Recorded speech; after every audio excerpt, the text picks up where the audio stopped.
Palavra da Verdade, com Hernandes Dias Lopes. E hoje eu quero trazer uma palavra de consolo, de conforto para o seu coração. E o texto que eu quero repartir com vocês hoje é uma das narrativas mais lindas da Bíblia, que está registrada lá no primeiro livro de Samuel, no capítulo 1. E eu peço que você abra sua Bíblia comigo. 1 Samuel, capítulo 1, a partir do verso 1. Eu estava falando com os pastores agora há pouco, que eu gosto de morar num livro da Bíblia, de me concentrar num livro da Bíblia. E eu escrevi recentemente o comentário de 1 Samuel, e se Deus quiser, termino esta semana o comentário de 2 Samuel. E esses dois livros históricos são fascinantes, porque retratam a história de 3 homens: Samuel, Saul e Davi. E esse texto é uma espécie de transição de um período muito turbulento, período que demorou 330 anos, o período dos juízes, onde havia uma oscilação, uma gangorra espiritual muito grande, de altos e baixos. E esse texto vai introduzir-nos um homem que vai ungir os 2 próximos reis de Israel, Saul e Davi, que vai trazer a nação apóstata para a presença de Deus. E aqui está a história de como esse homem nasceu. Então, acompanhe comigo essa leitura a partir do verso 1, 1 Samuel, capítulo 1. Houve um homem de Ramataim Zofim, da região montanhosa de Efraim, cujo nome era Eucana, filho de Jeorão, filho de Eliú, filho de Tou, filho de Zufi, efraimita. Tinha ele 2 mulheres, uma se chamava Ana e a outra Penina. Penina tinha filhos, Ana, porém, não os tinha. Este homem subia da sua cidade de ano em ano, a adorar e a sacrificar ao Senhor dos Exércitos em Siló. Estavam ali os 2 filhos de Eli, Rofni e Finéias, como sacerdotes do Senhor. No dia em que Eucana oferecia o seu sacrifício, dava ele porções deste a Penina, sua mulher, e a todos os seus filhos e filhas. A Ana, porém, dava porção dupla, porque ele a amava, ainda mesmo que o Senhor a houvesse deixado estéril. A sua rival a provocava excessivamente para irritar, porquanto o Senhor lhe havia cerrado a madre. E assim o fazia ele de ano em ano. E todas as vezes que Ana subia à casa do Senhor, a outra irritava, pelo que chorava e não comia. Então Eucana, seu marido, lhe disse: Ana, por que choras? E por que não comes? E por que estás de coração triste? Não te sou eu melhor do que 10 filhos? Após terem comido e bebido em Siló, estando Eli, o sacerdote, assentado numa cadeira junto a um pilar do templo do Senhor, levantou-se Ana e, com amargura de alma, orou ao Senhor e chorou abundantemente e fez um voto dizendo: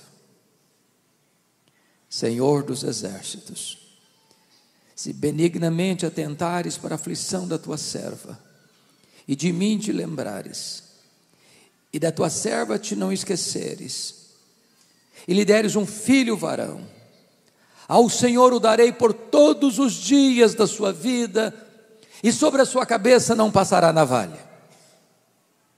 Demorando-se ela no orar perante o Senhor, passou ele a observar-lhe o movimento dos lábios, porquanto Ana só no coração falava.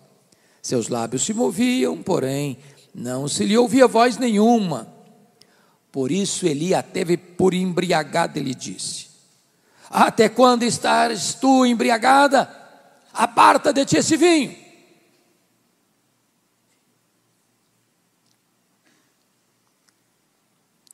Mas diz a Escritura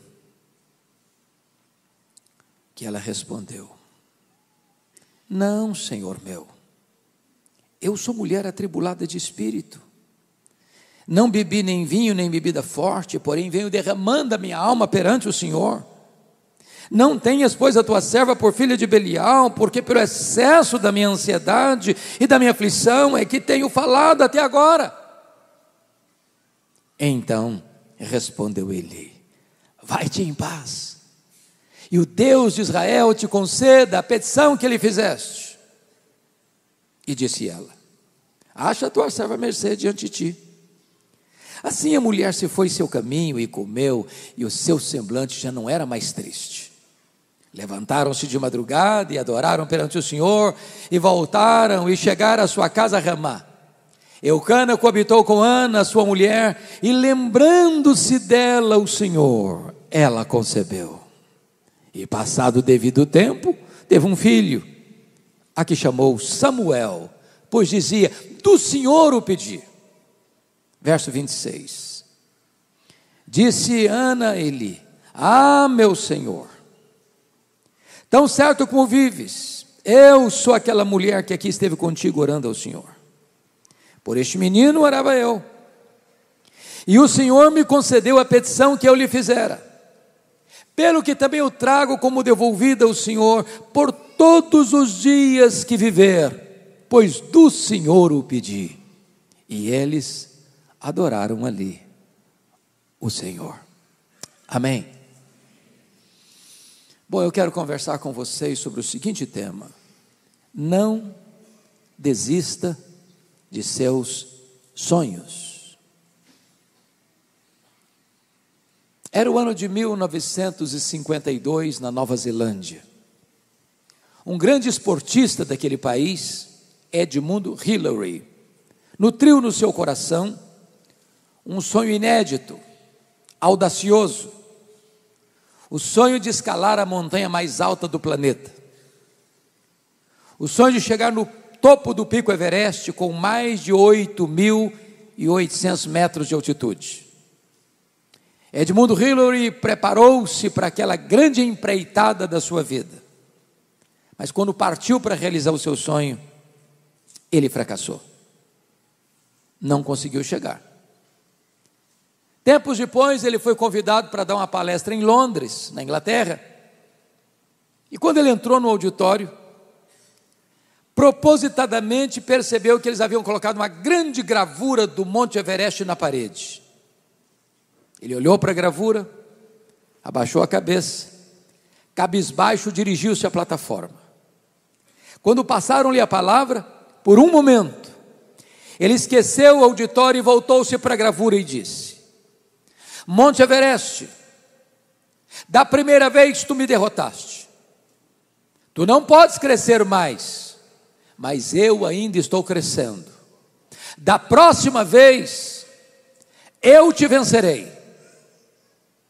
6 meses depois, Edmund Hillary era o primeiro homem na história da humanidade a chegar no topo do Pico Everest, deixando para nós um legado: não desista de seus sonhos.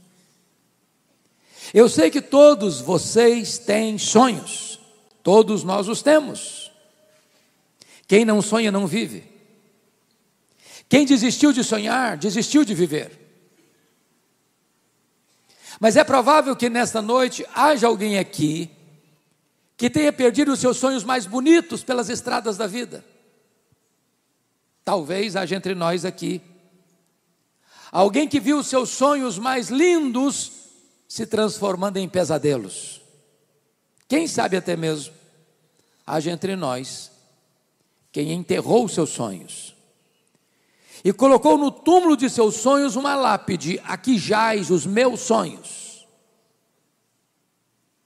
Eu quero encorajar você a trazer de volta esses sonhos e colocá-los hoje na presença de Deus, porque estamos na presença daquele que faz maravilhas ainda hoje, para quem não há impossíveis, o Deus que opera milagres, o Deus Todo-Poderoso. Esse texto nos fala de uma mulher que tinha um sonho legítimo, sonho bonito, sonho de ser mãe. Mas o texto diz que ela é estéril. Seu ventre é um deserto. Seu sonho está sendo adiado. E eu fico imaginando que se Ana fosse nossa contemporânea, ela enfrentaria algumas abordagens. Acho que a primeira delas seria o seguinte: Ana, você é uma mulher tão crente, você ora tanto, você está aí estéril.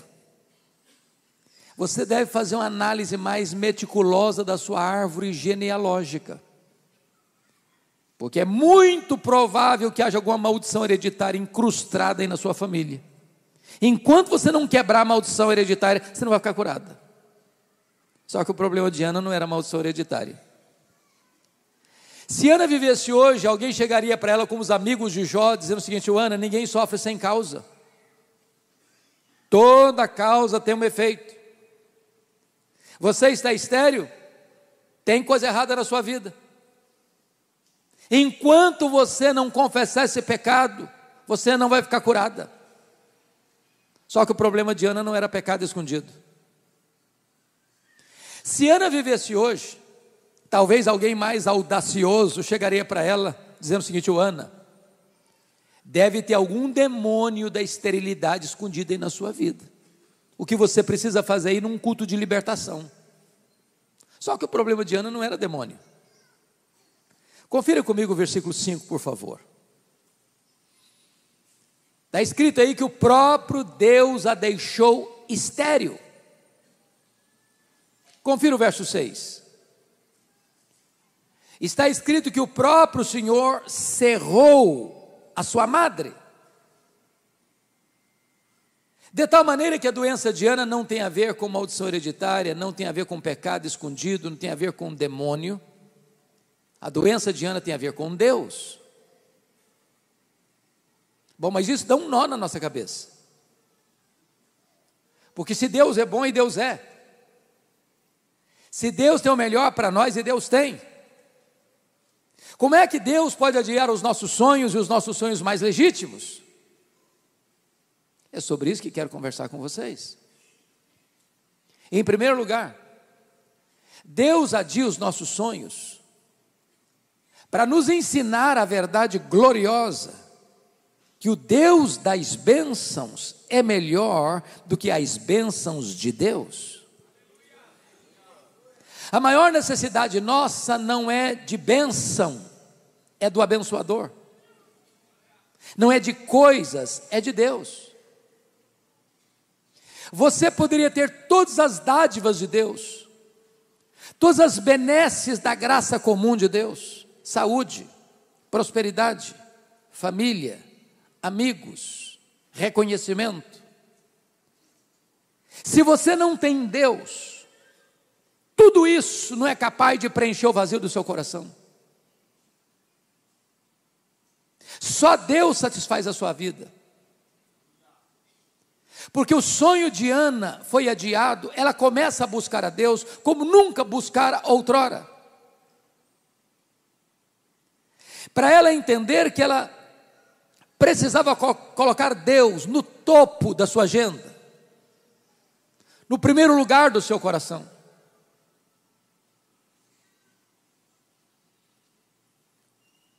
Meus amados irmãos, aqui está para mim algo muito importante, porque nós vivemos numa geração que infelizmente está deslocando o eixo do evangelho, do teocentrismo, de Deus no centro, para o antropocentrismo, o homem no centro. Às vezes as pessoas acham que é a vontade do homem que tem que prevalecer no céu, e não a vontade de Deus que tem que prevalecer na terra. Então, quando nós colocamos coisas no lugar de Deus, ou achamos que qualquer outra pessoa possa ocupar o lugar de Deus, então Deus adia os nossos sonhos para nós entendermos que Ele é melhor do que as suas bênçãos. Segundo lugar, sabe o que Deus adia os nossos sonhos? Deus adia os nossos sonhos para entendermos que tudo que somos E tudo que temos veio de Deus, é de Deus e deve ser devolvido para Deus. Olha o que Ana disse para Eli: por este menino orava eu, pelo que eu trago como devolvida ao Senhor por todos os dias da sua vida. Se Ana não tivesse entendido isso, Samuel teria sido um ídolo na sua vida. A vida dela ficaria gravitando ao redor de Samuel. Há um grande risco, irmãos, de nós pedirmos uma bênção a Deus, e Deus é o abençoador, e de repente nós substituirmos Deus pela dádiva de Deus, o abençoador pela bênção, e transformamos a bênção recebida num ídolo. Por exemplo, nós pedimos para Deus prosperidade, e Deus dá prosperidade. A bênção do Senhor enriquece, com ela não tem desgosto. Riquezas e glórias vêm de ti, disse Davi. É Deus quem adestra as nossas mãos para adquirirmos riquezas, diz as Escrituras. Aí a pessoa começa a prosperar financeiramente. Aí ela não tem mais tempo para Deus. Está muito ocupada. Não pode vir numa vigília de oração, não pode vir numa reunião de grupo familiar, não pode frequentar mais as reuniões durante a semana, porque ela está tão ocupada cuidando das bênçãos de Deus, que ela não tem mais tempo para Deus. Na verdade, ela transformou a bênção de Deus num ídolo e num substituto de Deus. É importante você entender que a vida que você tem é de Deus, a saúde que você tem é de Deus, a casa que você mora é de Deus, o carro que você anda é de Deus, o salário que você recebe é de Deus, a inteligência que você tem vem de Deus, a família que você tem recebeu de Deus, tudo é de Deus. Então consagre de volta para Deus o melhor daquilo que Deus tem dado para você. Não faça da bênção de Deus um ídolo na sua vida. Não substitua o Criador pela criatura, o doador pela dádiva, o abençoador pela bênção. Mas em terceiro lugar, sabe por que Deus adia os nossos sonhos? Deus adia os nossos sonhos porque os planos de Deus são melhores e maiores do que os nossos melhores sonhos. Qual era o sonho de Ana? Apenas ser mãe. Qual era o projeto de Deus na vida de Ana? Que ela fosse mãe do maior profeta, do maior sacerdote, do maior juiz de Israel, do homem que haveria de trazer de volta a nação apóstata para a presença de Deus. Às vezes você pede algo para Deus e Deus indefere o seu pedido, dizendo: meu filho, eu não vou atender você, você está pedindo pouco demais, seu plano é pequeno demais, seu projeto é miúdo demais, eu tenho coisa maior, eu tenho coisa melhor para você. A Bíblia diz que os pensamentos de Deus são mais altos que os nossos pensamentos, os caminhos de Deus são mais elevados que os nossos caminhos. Quando você suplica algo e não é atendido, saiba disso, Deus não está longe, Deus não está indiferente, Deus está trabalhando para aqueles que nele esperam, porque não há Deus como o nosso, que trabalha para aqueles que nele confiam. Eu fico imaginando José do Egito, estava preso, ele era inocente, ele rogou ao copeiro do faraó para lembrar-se dele, e o copeiro do faraó esqueceu-se dele, e ele ficou mais 2 anos mofando na cadeia. E a pergunta é: por que Deus deixa um filho seu inocente numa prisão imunda? Se José tivesse saído da prisão quando ele queria sair da prisão, o máximo que ele teria sido era um bom lavador de copos no palácio de faraó. Naqueles 2 anos, Deus estava construindo a rampa do palácio para ele sair da cadeia e ser governador do Egito.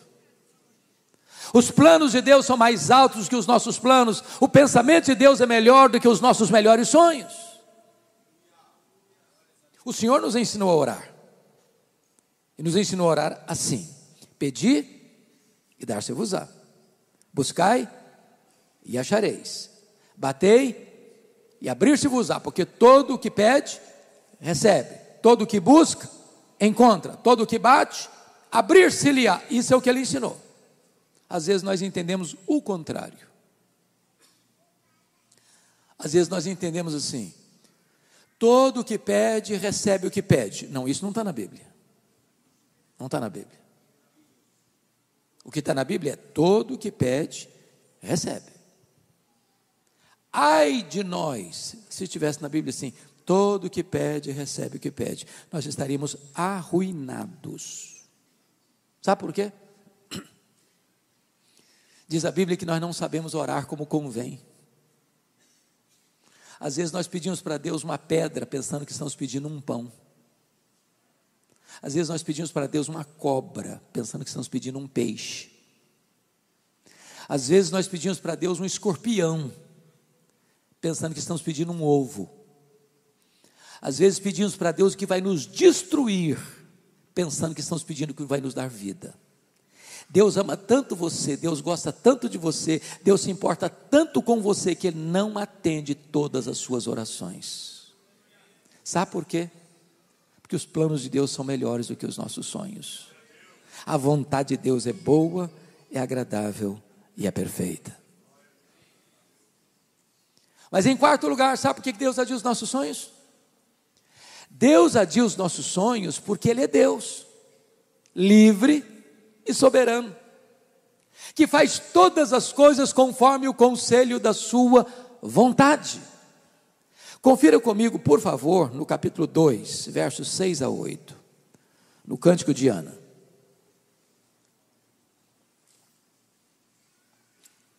Ana diz assim: o Senhor é o que tira a vida e a dá, faz descer a sepultura e faz subir.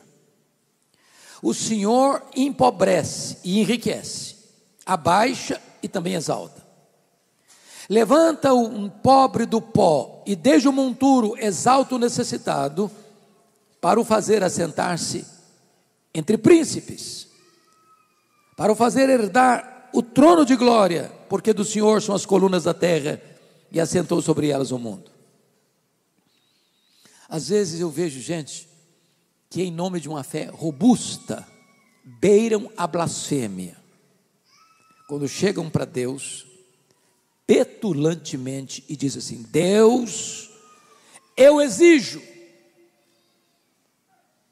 eu ordeno,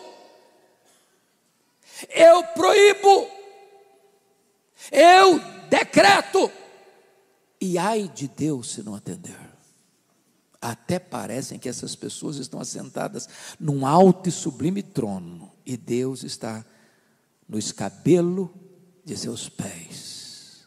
Que tolice! Que tolice! Deus está sentado no trono. Ele faz todas as coisas conforme o conselho da sua vontade. Ele é livre, Ele é soberano. Ele não precisa pedir licença nem a você nem a mim para agir. Ninguém pode botar Deus contra a parede. Deus não se sente acuado, pressionado.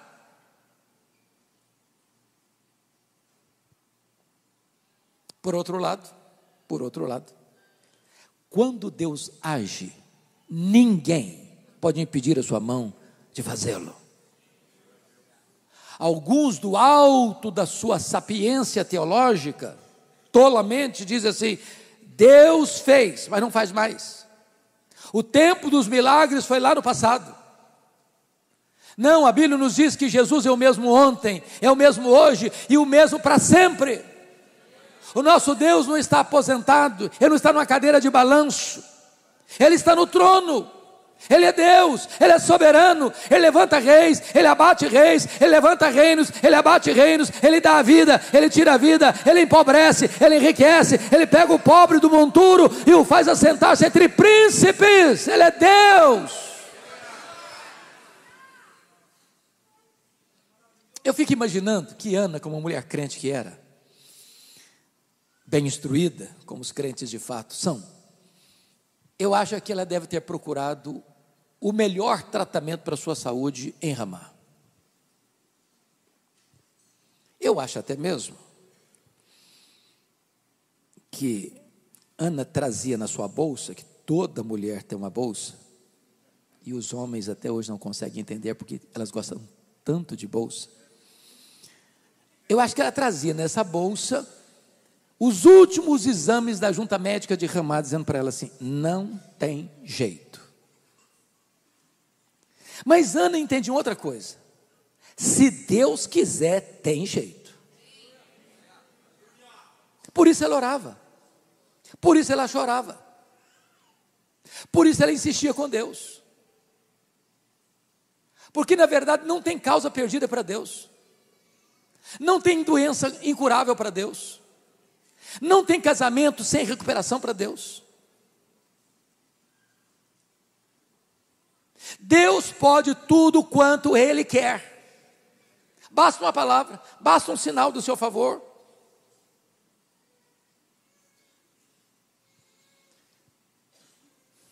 Eu estava, pastor, há alguns anos em Vitória, e fui fazer uma visita no hospital militar.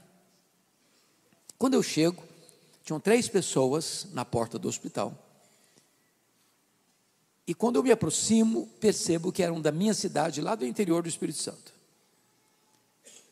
Uma das pessoas era uma jovem de 17 anos, estava com um câncer no estado avançado, com metástases no seu corpo. E o médico lá do interior, não tendo CTI, disse: você precisa de um tratamento mais intenso. Aqui nós chegamos ao fim, não tem mais o que fazer. Você precisa ir para Vitória, você precisa de um CTI.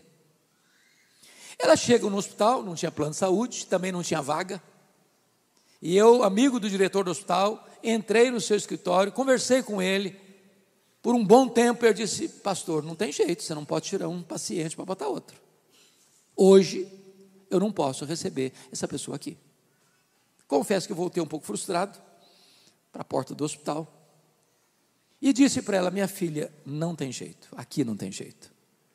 Mas, naquele dia eu fiz algo que eu não tenho o hábito de fazer, nem me recordo se repetir essa cena de novo. Mas naquele momento, o Senhor me impulsionou a fazer uma coisa. Eu disse para ela: filha, aqui não tem vaga para você, mas nós podemos falar com quem não só pode arrumar uma vaga para você, mas pode curar você. E ali na porta do hospital, eu impus as mãos sobre ela e orei para que Deus a curasse. Terminei de orar, aproxima-se um rapaz que também conhecia a moça e disse: essa moça tem um médico que é primo dela, numa outra cidade aqui do estado, e lá tem CTI. Falei: então vamos ligar para lá. Pegamos o telefone, ligamos, ele atendeu, disse: pode trazer, tem vaga. 180 quilômetros.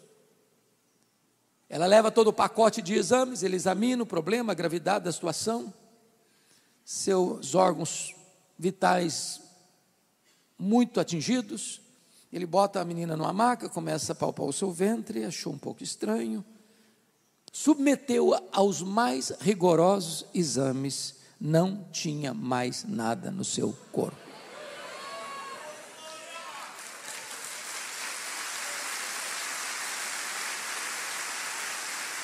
Sabe quanto tempo tem isso?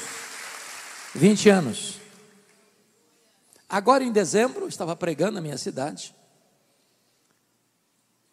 e aproxima-se uma mulher de seus 37 anos, e me faz a pergunta mais difícil a ser feita por um pastor. Por favor, não faça essa pergunta a um pastor. Você se lembra de mim? Eu olhei para ela, aqui um casal perguntou se eu lembrava. Claro, o ano passado foram comigo para a viagem para Israel, lembradíssimo. Mas eu olhei para minha filha: você me perdoe, eu não estou lembrado não. Ela me disse: eu sou aquela moça que tinha 17 anos, o senhor orou por mim na porta do hospital. Tem 20 anos e Jesus me curou naquele dia. Tem plena saúde para a glória de Deus. Sabe o que eu quero dizer com isso? Quando Deus quer, tem jeito. Não desista de seu sonho. É claro que eu não estou dizendo que todas as pessoas pelas quais eu vou orar, que Deus vai curar. Não estou dizendo isso. O que eu estou dizendo para você é que se Deus quiser, tem jeito. Então não desista. Não desista. Mas toda pessoa que tem sonhos precisa ter cuidado. Aqui é o segundo ponto da minha mensagem. Porque existem assassinos de sonhos por aí. E Ana teve que lidar com 3 assassinos de sonhos. A primeira pessoa que quis matar os sonhos de Ana foi a sua rival Penina. Penina irritava Ana. Era um vinagre nas feridas de Ana. Sobretudo quando Ana subia para a casa de Deus, a Penina irritava de tal maneira a Ana, que ela começava a chorar, perdia o apetite, diríamos nós hoje, entrava em depressão. Eu não sei o que é que Penina dizia para Ana, mas uma coisa eu tenho certeza: Penina não era uma mulher de Deus, porque gente de Deus não vive para infernizar a vida dos outros. Gente de Deus é bálsamo. Mas à luz do versículo 6, eu acho que o que Penina dizia para Ana era o seguinte: ô Ana, você é uma mulher tão crente, você ora tanto, você vai tanto à casa de Deus, está aí doente. Eu não sou crente igual a você, eu não oro igual a você, olha para mim, saúde, cheio de filhos. Se esse negócio de orar funcionasse mesmo, Ana, você não estava nessa não. Você conhece gente assim? Cuidado com essa gente. São assassinos de sonhos. Querem passar para você a ideia de que se você é crente, você não pode ter problema. Se você é crente, você não pode ficar doente. Se você é crente, você não pode ficar desempregado. Não, Jesus nunca prometeu nem para você, nem para mim, que nós não teríamos aflições no mundo. O que Ele prometeu é estar conosco todos os dias até a consumação dos séculos. A segunda pessoa que quis matar os sonhos de Ana foi o sacerdote Eli. Está escrito que todo ano, Ana subia para Siló. Lá estava Eli, lá estava Rofini, lá estava Finéias. Não consta o narrador bíblico que em nenhuma dessas idas, nem Eli, nem Rofini, nem Finéias olhasse para Ana, falasse com Ana, orasse por Ana, chorasse com Ana. Mas agora Ana está orando, derramando a sua alma, e Eli olha para ela e assaca contra ela um libelo acusatório, chamando-a de filha de Belial, filha do demônio, bêbada, embriagada dentro da igreja. Eu acho até mesmo que se a Ana fosse presbiteriana, ou membro da Abba Pai Church de Criciúma, eu acho que ela ia sair da igreja. Eu acho que até faria um pouco mais, ia fazer uma campanha para tirar o pastor Eli da igreja. Por muito menos as pessoas fazem isso hoje. Mas Ana era uma mulher crente, madura. Porque você conhece crente cristal, hipersensível, se melindra por qualquer coisinha? Ana não era assim não. Ela disse: não, meu senhor, estou bêbada não, eu estou derramando a minha alma perante o Senhor. Não tenhas, pois, a tua serva por filha de Belial. Não deixe que os seus sonhos sejam roubados de você, nem mesmo dentro da igreja. A terceira pessoa que quis matar os sonhos de Ana, pasmem vocês, foi o seu marido, o Eucana. Eucana era um maridão, é verdade, presente, amoroso, provedor. Ele só tinha um problema: cabeça dura demais. Ele não acreditava em milagres, porque ele conhecia a história da redenção. Ele sabia como Deus havia curado Sara, como Deus havia curado Rebeca, como Deus havia curado Raquel. Ele via sua mulher orando e orando e orando e orando e chorando e chorando e chorando. Não consta o narrador bíblico que em momento algum o Eucana dissesse assim para Ana: Ana, eu vejo você nessa luta, minha filha, conta comigo, eu vou orar com você, eu vou orar por você. Quem sabe Deus opere um milagre também na sua vida. O narrador bíblico não diz que ele fez isso em momento algum. Entretanto, o narrador bíblico diz no versículo 8, que o Eucana chamou a Ana para uma conversa. Aquela conversa que marido e mulher têm com a porta do quarto trancada. Eu acho que foi mais ou menos o seguinte a conversa. Ô Ana, vem cá, filha, eu preciso bater um papo com você.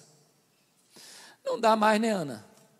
Ah, não, você está exagerando. Ih, meu Deus do céu, está virando uma obsessão esse negócio para você. Você está doente, filha. Para com isso. Para com isso. Você não está vivendo, mulher. Você não sabe que a junta médica de Ramá já deu o diagnóstico que não tem cura. Para que você insiste?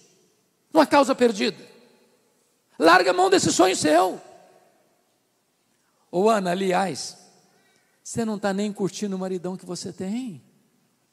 Olha para mim, filha. Eu sou melhor que 10 filhos para você. Se fosse hoje, eu diria, ô Ana, pensa em mim, liga para mim, chore por mim, não chore por ele, Ana. Cuidado que os assassinos de sonhos estão mais perto de você do que você imagina. Não desista de seus sonhos. Mas a terceira e última parte da mensagem que eu gostaria de partilhar com vocês é o que fazer quando os nossos sonhos estão sendo adiados. E a primeira coisa que Ana fez foi continuar crendo, continuar esperando, continuar orando, continuar chorando, buscando a realização do seu sonho. Às vezes, meus irmãos, a gente desiste cedo demais. Eu acho que muitos casamentos que acabaram, faltou um pouquinho mais de paciência, um pouquinho mais de oração. Para não. Não joga a toalha não. Não desista não. Persevere um pouco mais. Chore um pouco mais. Jejue um pouco mais.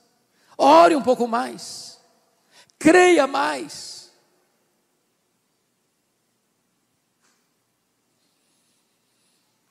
Há um pastor metodista chamado Norman Vincent Peale. E esse pastor escreveu o seu primeiro livro, O Poder do Pensamento Positivo. Todo escritor, ao escrever o seu primeiro livro, enfrenta certa dificuldade para publicá-lo. E ele, ao término do seu livro, procurou uma editora. Aliás, várias. Todas bateram a porta na cara deles. Não tem interesse, não tem interesse, não tem interesse, não tem interesse. Ele ficou muito frustrado, voltou para casa, pegou os rascunhos do livro, jogou no lixo e disse: no lixo vão ficar os meus sonhos de escritor. Dona Ruth, sua mulher, mais crente e mais otimista do que ele, como via de regra as mulheres são, disse assim: eu creio no seu sonho, vou lutar por ele. Pegou os rascunhos do lixo, bateu em outras editoras. Resultado, uma editora se interessou pelo livro. Esse livro já vendeu mais de 40 milhões de exemplares.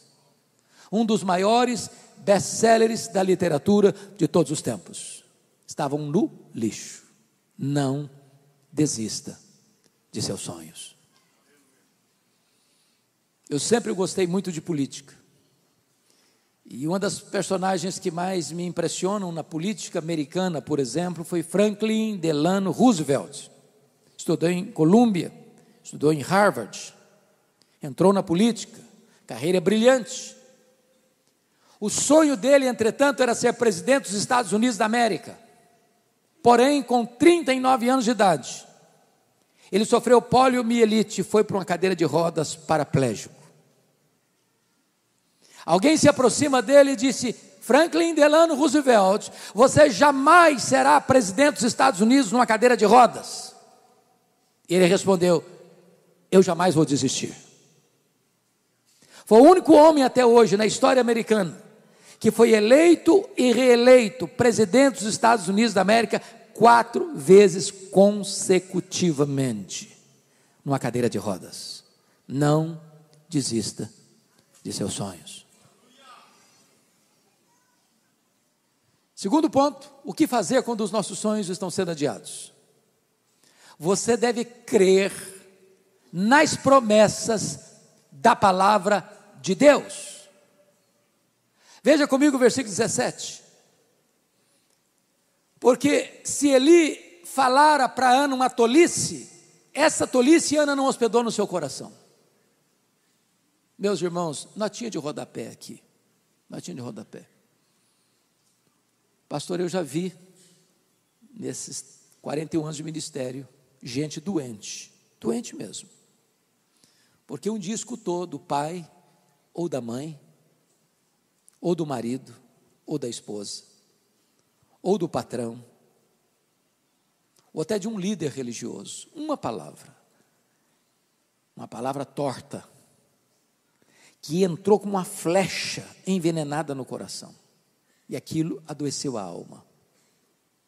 Se alguém falar para você uma palavra torta, não hospede essa palavra no seu coração. O que é maravilhoso é que Eli abre a boca agora, e é um profeta de Deus, quando diz para Ana assim: vai em paz para a tua casa, e o Deus de Israel te conceda a petição que lhe fizeste. Essa palavra é boa, essa palavra Ana acolheu no coração, essa palavra trouxe cura para Ana, essa palavra trouxe restauração para a alma de Ana, porque diz a Bíblia que quando ela sai de Siló, há um brilho no seu rosto, a tristeza foi embora, a depressão foi embora, a alegria foi estampada na sua face. Mas diz o texto que ela desce para Ramá, ela coabita com seu marido, Deus se lembrou dela, ela concebeu, deu à luz a um filho, a quem pôs o nome de Samuel. Em outras palavras, lá em Siló Deus curou a sua alma, lá em Ramá Deus curou o seu ventre, lá em Siló Deus a curou emocionalmente, lá em Ramá Deus a curou fisicamente, lá em Siló ela tomou posse da promessa, lá em Ramá o milagre se historificou na sua vida. Você quer a vitória na sua vida, irmão? Pare de escutar os arautos do caos. Pare de escutar os embaixadores da incredulidade. Pare de escutar os pregoeiros da incredulidade.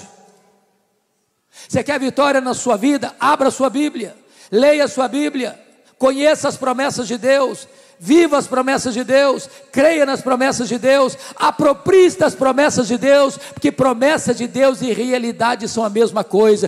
Deus é avalista da sua palavra, nenhuma das promessas de Deus cai por terra, Ele vela pela sua palavra em a cumprir.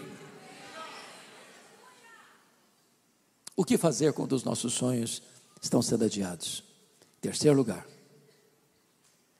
você deve voltar às trincheiras da luta.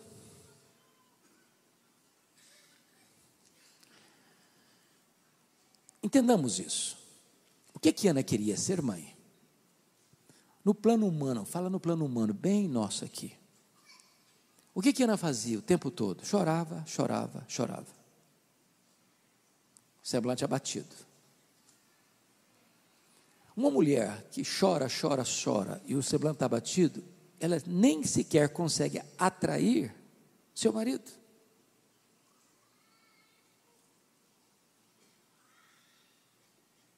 Estou certo ou isso não é certo? É por aí? É. Agora notem. Diz o texto que o semblante novo, cheio de brilho, ela voltou para casa, coabitou com o marido. E diz o texto que Deus se lembrou dela. Não é que Deus havia se esquecido dela, não. Quando a Bíblia diz que Deus se lembrou dela, é no sentido de que Deus fez um milagre na vida dela. Deus abriu o ventre dela. Que foi Deus quem fechou, é Deus quem abre. E aqui, meus irmãos, tem uma verdade que para mim é muito consoladora, mas ela tem que sair do papel para a realidade da vida, que é a doutrina da soberania de Deus. Sabe o que significa isso? Deus não é pego de surpresa. Deus não é surpreendido. Deus não faz rascunho nos seus planos. Deus não precisa atualizar os seus projetos. A palavra de Deus não precisa ser atualizada nem ressignificada. Sabe o que significa isso na prática? Não tem sorte, não tem azar, não tem coincidência, não tem determinismo cego. Não tem misticismo, não tem sincretismo, não tem olho gordo, não tem macumba para crente. Nada acontece com você sem que Deus saiba, sem que Deus permita, sem que Deus tenha um propósito. Deus conhece cada fio de cabelo da sua cabeça, Deus conhece cada célula do seu corpo. Então a sua vida está nas mãos de Deus. Isso significa, volte então a viver, volte a cantar, volte a sorrir, volte a esperar, volte a crer, volte a confiar.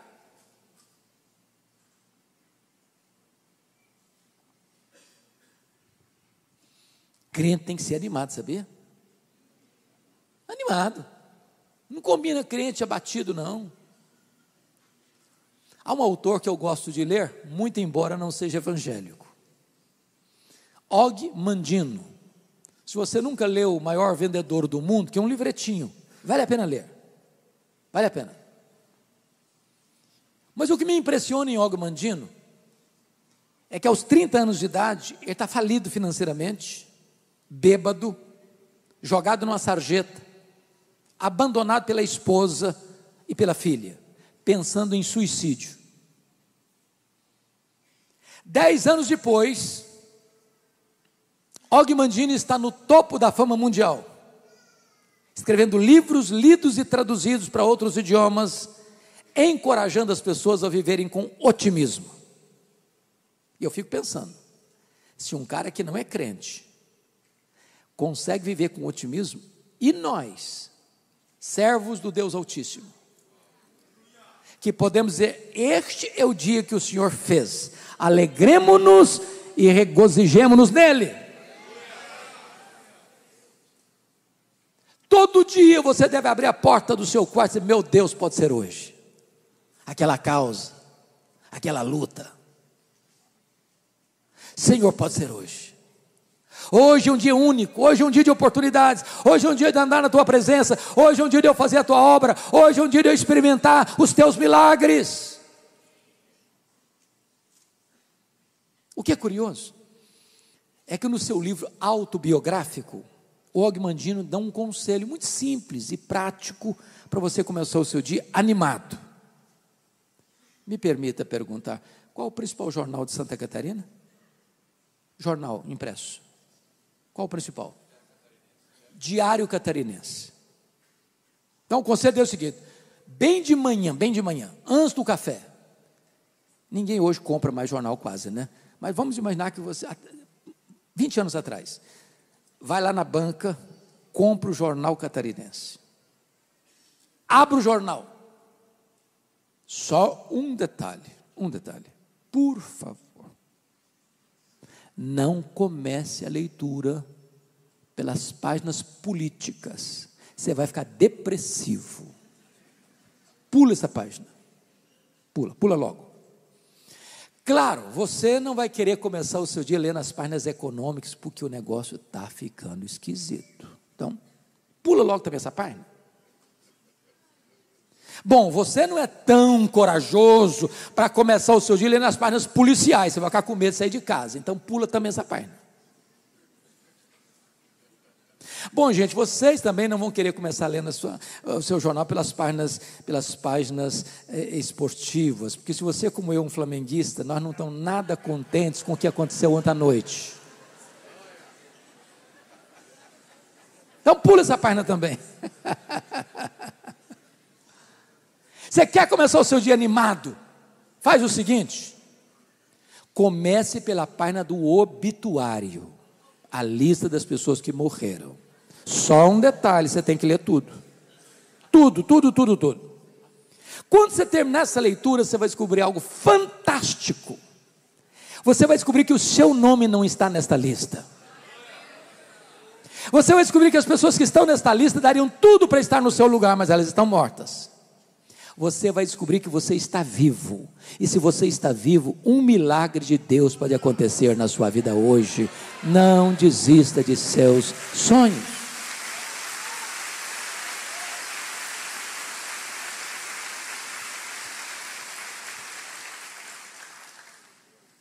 Querido pastor, esse sermão tem um sabor especial para mim, porque eu sou fruto de um sonho. Meus pais moravam numa região muito pobre, no interior do Espírito Santo, nos idos de 1958. Não tinha estrada, não tinha carro, não tinha médico.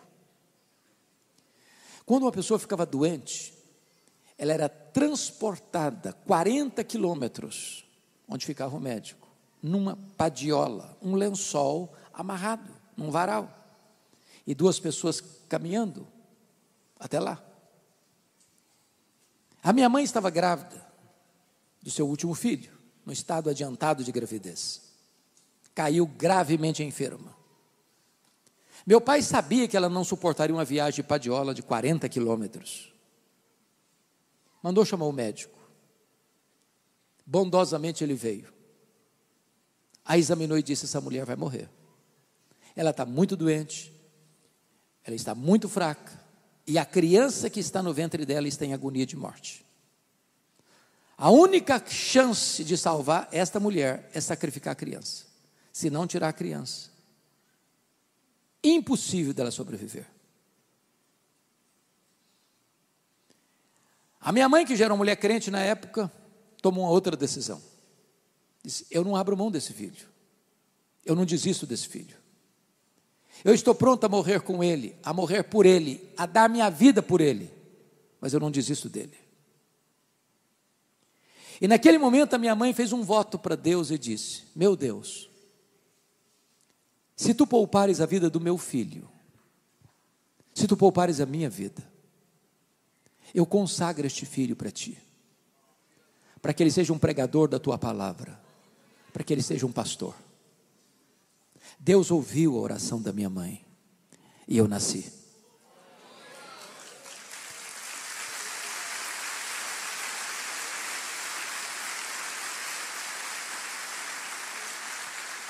Nasci na roça, fui calçar meu primeiro par de sapatos com 8 anos de idade, com as mãos calejadas.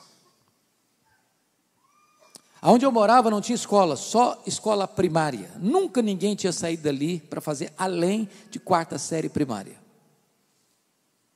Desde criança que eu me entendo por gente, eu sempre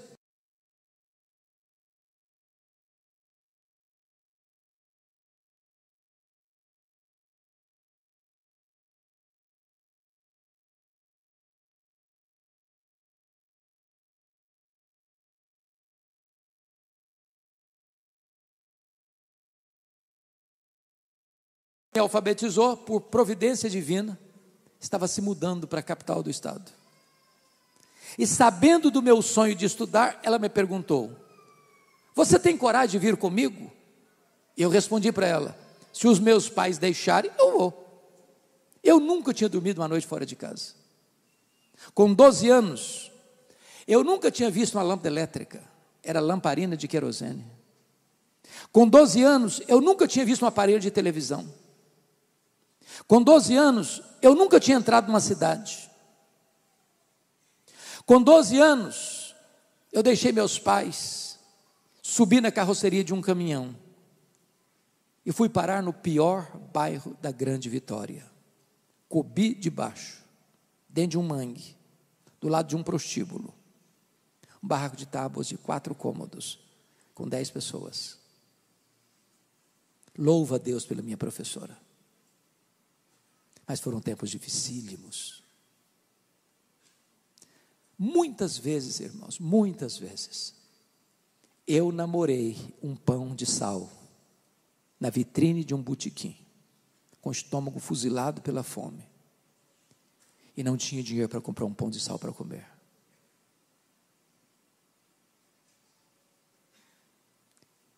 Às vezes eu chorava de fome, mas eu tinha um sonho e queria lutar por ele. Eu queria estudar. Pasmem vocês, o meu sonho de criança, até de juventude, era ser político e advogado. Eu não perdi um comício por nada. Os comícios eram feitos nas ruas, nas praças, nos palanques. Enquanto o último orador não descia do palanque, apagava as luzes, eu não ia embora. Exatamente no dia que eu fiz 18 anos, eu tirei meu título e me filiei num partido. Eu tinha sonhos. Um dia, conversava com um presbítero muito experiente, e abri meu coração para eles: olha, quando eu realizar meus sonhos de ser um advogado de projeção e um político bem-sucedido, no final da minha carreira, da minha vida, eu quero entrar num seminário, para dedicar o restante da minha vida à obra de Deus. E este homem botou o dedo no meu nariz, literalmente, de: você quer dar as sobras para Deus. Deus quer você hoje, agora, com a sua juventude, com a sua inteligência. Aquela palavra entrou no meu coração igual uma flecha, e eu saí dali 1000% convencido. Naquele momento, Deus me chamava para o ministério. A minha mãe, analfabeta, nunca teve o privilégio de sentar num banco de escola, mas sábia. Ela nunca me contou o projeto dela com Deus, porque a oração dela era essa: eu não quero influenciar e induzir meu filho. Se tu tens este plano, cabe ao Senhor chamá-lo. Quando eu liguei para minha mãe naquele dia: mamãe, Deus me chamou para o ministério, eu vou para um seminário. Ela disse: meu filho, por esta causa eu orava antes de você nascer. A minha mãe, sendo analfabeta, um dia ela saiu chorando de casa, que ela amava ler a Bíblia, ou melhor dizendo, ouvir a Bíblia, mas não sabia ler. Ela encontrou uma cartilha rasgada, e ela pegou aquela cartilha e disse: meu Deus, o Senhor já fez um milagre na minha vida, o Senhor podia fazer outro, me ensine a entender isso aqui. E ela aprendeu a ler sozinha, naquela cartilha, lia fluentemente a sua Bíblia. Antes dela partir para o Senhor, em 1995, ela me chamou à sua casa, disse: filho, eu preciso lhe contar uma história com mais detalhes, vem na minha casa. Ela me contou os detalhes dessa história, e me disse mais. Ela era muito doente. Disse: filho, nesses anos todos, nunca eu deixei de me levantar da minha cama de madrugada, dobrar os meus joelhos e pedir para Deus levantar você, para Deus capacitar você, para Deus ungir você. E eu chorei muito com ela. Eu a abracei e disse: mamãe, a senhora está me ensinando as lições mais importantes da minha vida. A senhora está me ensinando que um filho nunca é pobre se tem uma mãe que ora por ele. A senhora está me ensinando que o importante não são os meus planos, mas o projeto de Deus na minha vida. Até agora, no sermão, eu disse para você: não desista de seus sonhos. Mas na contramão disso, vou lhe dizer: desista de seus sonhos, se preciso for, mas jamais abra mão do plano de Deus na sua vida.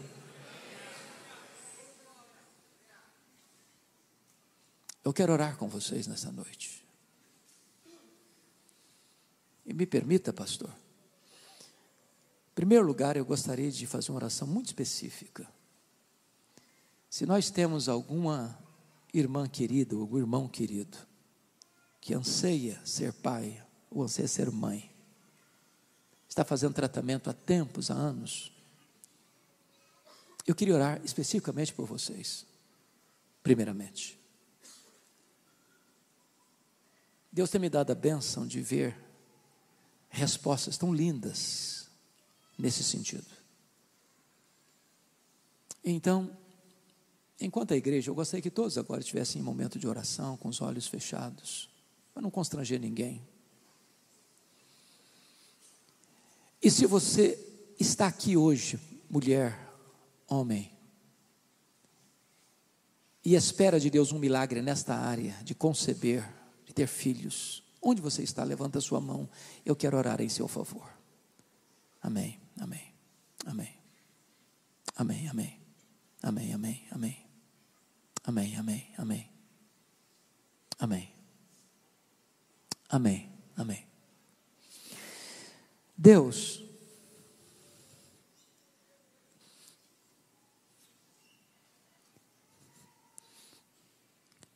o Senhor nunca mudou. O Senhor é o mesmo ontem, hoje, para sempre o mesmo. Tu és o Deus de Ana, o Deus que abriu o ventre de Ana. Aqui tem mulheres, aqui tem homens, que creem que tu podes fazer o mesmo nesta noite. Nós não estamos diante de um ídolo,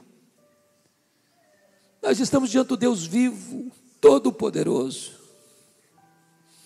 Para quem não tem causa perdida, não tem doença incurável, não tem problema insolúvel, basta uma palavra tua, Senhor. E aquilo que a medicina não consegue resolver, tu podes fazer nesta noite para a glória do teu nome. Manifesta o teu poder, Senhor. Dá-nos um sinal do teu favor nesta noite. Glorifica o nome do teu santo servo Jesus nesta noite. Traz cura, traz esperança, traz alegria, muda o futuro, Senhor. Nós oramos assim em nome de Jesus. Aleluia. Amém. Mas eu queria agora orar por outra razão.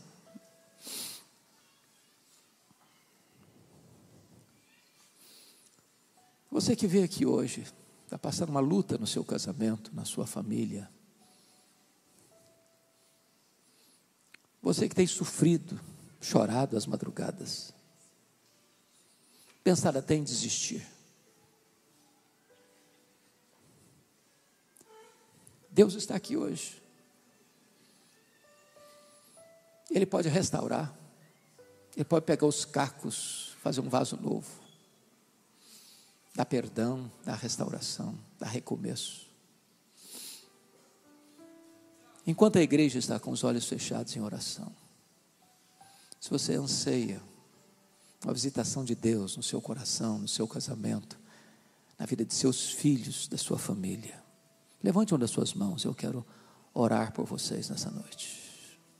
Bendito seja Deus, bendito seja Deus, bendito seja Deus, bendito seja Deus, bendito seja Deus, bendito seja Deus, bendito seja Deus, bendito seja Deus, aleluia.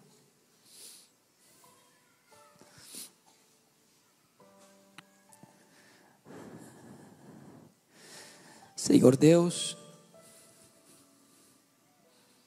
Tu és o Deus da família, Tu és o Deus da cura, Tu és o Deus do perdão, Tu és o Deus da segunda chance, Tu és o Deus do recomeço, Tu és o Deus que pega os cacos da nossa vida e faz um vaso novo. Eu te peço agora, Deus, que restaures o casamento dos teus filhos e das tuas filhas.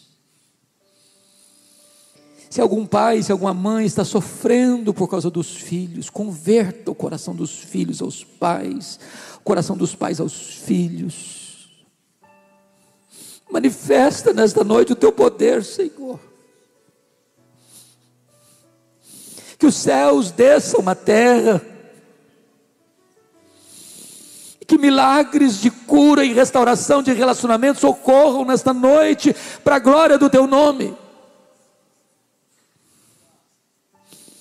Como um dia Davi disse para Abigail: vai em paz, desce em paz para a tua casa, que os teus filhos e as tuas filhas voltem em paz para casa hoje. Nós te adoramos, Senhor, nós te adoramos, porque tu fizeste, tu fazes, tu hás de fazer sempre, porque só tu és Deus. Aleluia. em nome de Jesus, amém. Mas me permita, último lugar, a igreja está em oração, e eu gostaria de saber, não hoje aqui, se tem alguém que foi criado no Evangelho, por uma razão ou outra, você se afastou, e você está aqui, você quer voltar para os braços do Senhor nessa noite. Enquanto a igreja está em oração, eu queria que você levantasse uma das suas mãos, se você quer voltar-se para o Senhor hoje, se reconciliar com Ele hoje, receber o abraço do Pai, o beijo do Pai, a festa do Pai nesta noite. Enquanto a igreja ora, se você quer isso, levante a sua mão onde você está, eu quero também orar por você. Louvado seja Deus. Mais alguém levanta a sua mão, eu quero orar por você. Mas louvado seja Deus. Mais alguém? Mais alguém? Mais alguém? Louvado seja Deus. Louvado seja Deus. Mais alguém? Louvado seja Deus. Lá atrás, louvado seja Deus.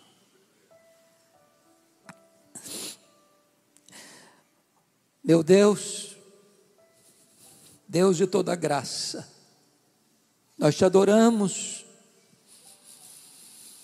porque há alegria na casa do Pai nesta noite. Há festa diante dos teus anjos nesta noite.